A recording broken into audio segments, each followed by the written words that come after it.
From CNN, if Trump loses his tariff lawsuit, America may have to refund businesses more than $200 billion. A federal appeals court ruled Trump's use of emergency powers for tariffs on countries like China, India, and Brazil is illegal. Plans to appeal to the Supreme Court, warning a loss could devastate the economy, but businesses have paid over $210 billion in these tariffs.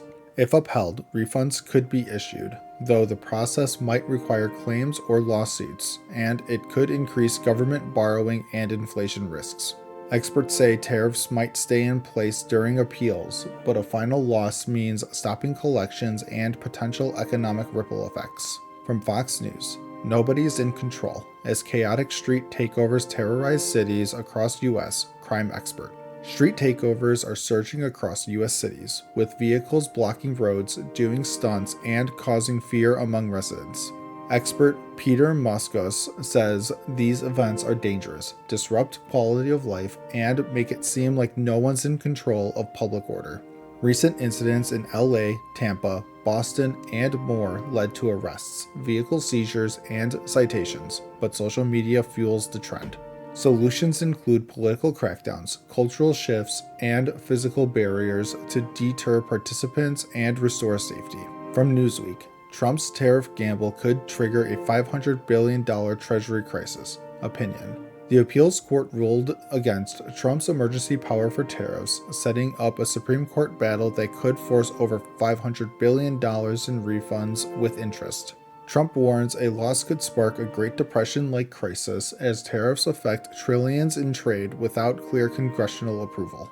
Refunds would require massive borrowing, potentially spiking yields and stressing already weak Treasury markets amid deficits. A ruling could challenge other tariffs too, creating broader fiscal issues and market panic amplified by Trump's warnings. From USA Today, why is Trump moving Space Command headquarters to Alabama? Inside the decision.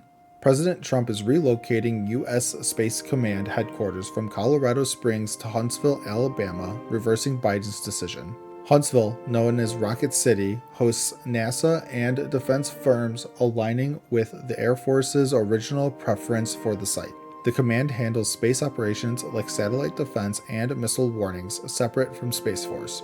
Alabama leaders celebrate jobs and investment, while Colorado officials criticize it as wasteful and risky to national security. From MSNBC, Jeanine Pirro wants all violent teens off Washington, D.C.'s street, except one.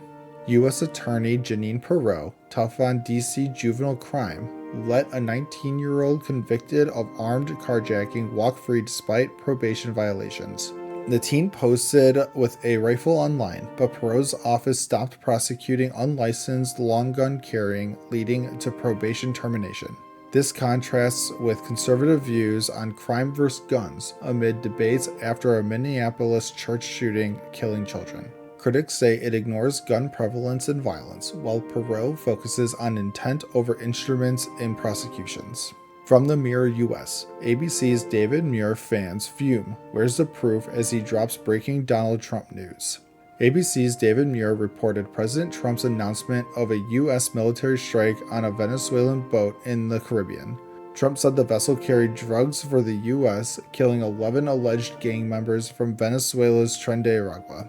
Fans questioned the proof of drugs, calling it aggressive and wondering why not intercept via Coast Guard instead. Comments highlighted potential environmental harm and execution without arrest, sparking uproar over the escalation. And as always, thank you for the like, comment, and subscription.